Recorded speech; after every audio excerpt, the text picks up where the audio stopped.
лятото ми беше най-тежко от всичко, обаче си мисля, че хубаво, лошо, събираш ли, продължаваш напред и даже така трябва да направиш, че поне на тебе живота да ти изглежда не просто поносим, ами даже е хубав, защото той си е твой, хубав, лош, твой си е по-добре да е хубав.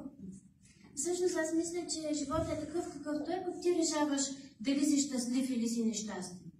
Аз съм много щастлива и чак пак ми се случват лоши неща, но аз съм щастлива.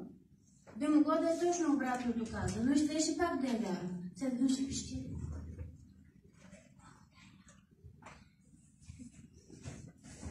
Може да се наслаждаваш на дъжда, например. Като премиерата на книгата...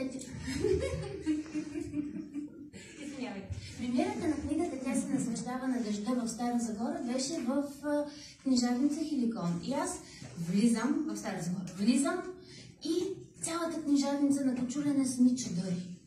И ми викат: "Харесва ли ти?" Викам: "Да, много. Какво правят тук тия чадъри?" И те ми: "За книгата." Към: "Какво за книгата? Теч ли